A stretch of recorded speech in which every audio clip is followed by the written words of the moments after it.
Assalamualaikum warahmatullahi wabarakatuh. Selamat malam. Saya akan membahas dengan dua frasa yang besar ya. Pertama, tidak ada di Republik ini manusia menjadi asesor tunggal yang bisa mengasesmen semua ya kegiatan dan pernyataan orang. Semua orang menjadi asesor dan dapat dan mempunyai hak untuk mengasesmen semua pendapat orang. Sehingga harus kita ketahui tidak ada epicentrum tokoh agama. Bahasa agamanya itu kutub. Tidak ada satu kutub, satu titik tokoh agama di Indonesia yang menjadi panutan untuk semua pihak dan semua kelompok. Ini realitas kita. Kalau di Arab atau di Malaysia ada mufti. Jadi semua orang punya panutannya sendiri-sendiri. Ya, tidak semua orang menyukai Habib Rizik dan tidak semua orang juga benci sama Habib Rizik. Ini realitas sosial kita. Untuk itu, statement-statement itu pasti ada yang suka dan ada yang tidak suka. Statement kemarin itu kalau Anda masuk yang suka atau yang tidak suka, Bung Kapitra? Saya orang yang membahas malam ini. Oke. Bukan orang yang melakukan asesmen. Oke, ya. silakan. Jadi pernyataan kemarin itu adalah bisa menimbulkan interpretatif karena kalau kita darurat kebohongan seluruh bangsa ini plus masyarakatnya mengalami depression lying ya tuh, atau orang Inggris bilang bahwa setiap kebenaran the truth is bodyguard lies, setiap kebenaran harus dikawal oleh kebohongan. Apakah memang realitasnya demikian? Ataukah ada sekelompok komponen, apakah itu pejabat, apakah itu pengusaha, apakah itu akademisi, atau apakah itu ulama yang melakukan kebohongan. Tapi kalau yang kemarin general sekali sehingga menimbulkan interpretatif yang sangat tendensius. Jangan sampai ada pihak-pihak menganggap itu adalah pernyataan provokatif dan agitatif. Dan itu kan kasihan kepada Habib Riziknya. Yang kedua saya ingin katakan, bahwa pola dakwah selama ini yang mengedepankan nahi mungkar semata tanpa ada kearifan, tanpa melihat situasi kekinian, itu kan sudah dialami berkali-kali menjadi hal yang sangat berat. Kasihan Aziz yang harus berkukus kumus kata orang Melayu, berjuang untuk bagaimana cara memberikan pemahaman hukum kepada begitu banyak masyarakat dan penegak hukum. Tapi realitasnya akhirnya tetap dihukum. Nah, saya ingin menganjurkan pola seperti ini harus dievaluasi. Bagaimana supaya masa besar-besaran itu terlewati. Dan ke depan mungkin perlu juga dirubah pola dakwahnya. Bagaimana nahi mungkar itu disampaikan dengan cara yang elegan, mungkin yang agak lembut, yang bisa dipahami sehingga bisa dianut orang, diikuti orang. Bukankah membuang duri di jalan juga nahi mungkar? Tapi tidak ada yang harus merasa tersakiti dengan dakwah seperti itu. Nah, ini perlu kita lakukan. Saya ingin saran, perlu ada evaluasi Bung Kapitra, supaya kita saya potong sedikit. Pengalaman membuktikan setiap dakwah seperti itu akhirnya berakhir di penjara. Ya, sudah berkali-kali kan artinya rakyat atau umat tidak paham dengan pola seperti itu. Apalagi pejabat negara malah menimbulkan fobia, menimbulkan kebencian. Mungkin saja yang disampaikan itu kebaikan. Biar kita nggak kehilangan konteksnya. Oleh sekelompok orang lihat bukan sebuah kebaikan. Kita kan ingatkan ad-dinul muamalah. Din itu urusan hubungan. Berhubungan. Memahami dengan masyarakat bawah itu belum tentu bisa memahami. Itu kan nama Dhani anggota DPR dapat memahami. Tetapi rakyat yang biasa yang awam. Tidak, Bang Kapitra. Semua orang mesti belajar untuk melihat secara utuh ya. Berlaku adil. Ya Habib Rizik memang gayanya seperti enak, ayo sholat, ayo buat baik. Tapi yang nahi mungkar memang karena gini, ada 1000 orang membangun, Dan satu orang yang meruntuhkan, hancur itu bangunan. Nah, menjaga yang satu orang ini tidak merusak harus ada nahi munkar. Dan karakter Habib Rizik memang kuat di nahi munkarnya. Dan kita perlu orang seperti itu. Gitu. Tinggal memang kita melihat perspektif yang lebih luasnya. Gitu. Apa Bung Kapitra yang ingin sampaikan? Dari Habib Rizik. Anggi, ya, itu Pak Adani menjerumuskan Habib Rizik. Kalau pola seperti kemarin terus pertahankan, nanti masuk penjara lagi. Karena sudah terbukti pola-pola seperti itu justru sulit dipahami oleh masyarakat dan diterima oleh penguasa. Kasihan dong, tiap seberdakwa menyampaikan kebenaran lalu masuk penjara terus. Kalau Madani mungkin bisa memahami, tetapi kan belum tentu aparatur negara dan masyarakat yang begitu banyak kelompok-kelompok keyakinan dalam satu agama, begitu banyak figur-figur tokoh dalam kelompok agama, itu dapat menerima. Kita lihat realitas itulah. Bung Kapitra, di bagian Bung Kapitra, tokoh yang berbeda. Bung Kapitra.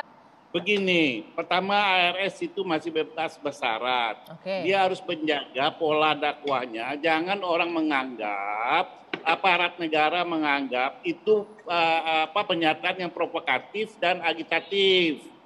Ya, karena itu sangat general. Bagian mana yang provokatif? Kalau Anda menangkapnya provokatif kalau bagian mana? Semua darurat kebohongan dan kezaliman, apakah semua bangsa ini berada dalam perbuatan kebohongan dan kezaliman?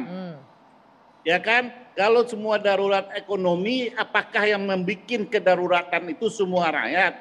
Saya masih miskin nih, ya kan? Mungkin rakyat dari 1% yang menguasai 74% tanah negara mungkin, atau 1% menguasai 85% hajat hidup masyarakat itu mungkin. Jadi itu terlalu umum. Maksud saya bukan kita tidak terima cara-cara itu. Ini kan baru keluar, ya kan? Calling down lah dulu sambil mengamati kondisi kekinian. Oke, ditangkap poinnya sebentar, boleh. Baru buru-buru masuk lagi gitu loh. Itu produk dari penguasa itu. Ya. Saya katakan Madani jangan nyerubuskan Habib Rizik. Nah, yang baik itu bukan yang menyampaikan kepahitan, bukan yang manis. Nah, walaupun poinnya sebenarnya positif yang disampaikan, ya. Good behavior itu menjadi nurani kemanusiaan kita. Dalam bahasa agama akhlakul karimah, ya. Semua orang yang normal itu pasti bergerak menjadi baik, ingin berperilaku yang baik, ya. Tetapi begini, masalahnya bukan itu. Bukan setuju tidak setuju soal revolusi akhlak. Semua orang pasti inginkan akhlak yang baik. Tetapi ketika kita dakwah itu menimbulkan suatu pro dan kontra di masyarakat, lalu menimbulkan konflik hukum, tentu kita harus juga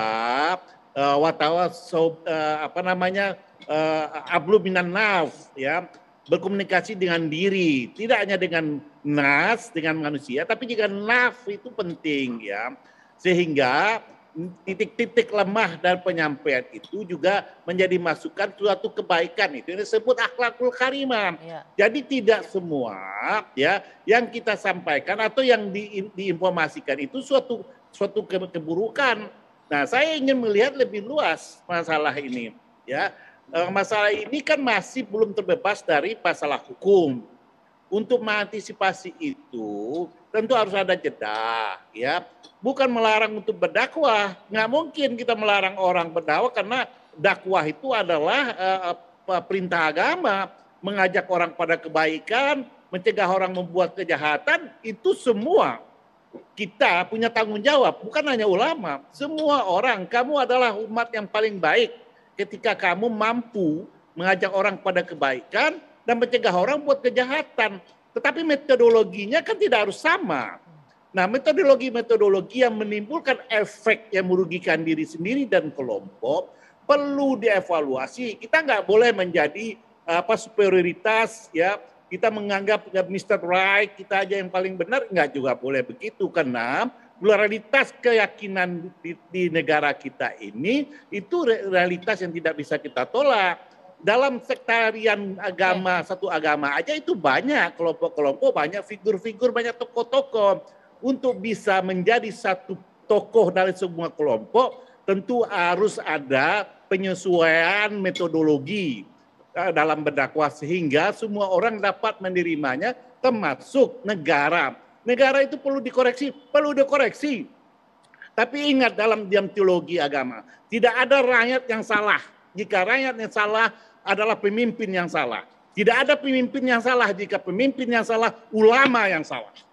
Jadi kalau kita lihat realitas, kalau pemimpin hari ini salah, berarti ulama yang salah. Karena ulama itu gagal ulamanya yang ini salah, ada begitu ya? Dari teologi agama Islam loh. Ini ideologi, ada dium dari teologi agama Islam. Wah. Jadi kalau suatu negara rusak, bagaimana ulamanya berperan di sana? Harus jelas. Makanya untuk itu saya ingin katakan ada jeda, ada introspeksi diri, yaitu ada komunikasi kebatinan melihat dakwah selama ini. Bukan dakwahnya kita larang, perjalanan dakwah ini. Ini menarik nih, Bung Kapitra. Mahal yang harus dikorbankan. Oke, Bung Kapitra sudah. Boleh satu kata. Rasulullah mengatakan begini. Ini metodologi dakwah yang diajarkan Rasulullah. Jika Anda menasihati pemimpinmu di depan umum, Anda menghinakannya. Itu hadis Rasulullah. Jika Anda menasihati pemimpinmu di depan umum, di depan publik, Anda menghinakan dia. Jika ada kekeliruan dari pemimpinmu, maka kamu datangi dia, bicara face to face di ruangan tertutup dan nasihati dia. Nah, kalau kita pakai akhlak Rasulullah, inilah akhlak yang benar untuk berdakwah. Ya. Nah, tahan dulu, titik. Itu bukan satu kata, titik dulu. Dikenal HRS. Gini, seperti apa jadi? Ya. Ini dakwah saya untuk Habib Rizik dan untuk Aziz.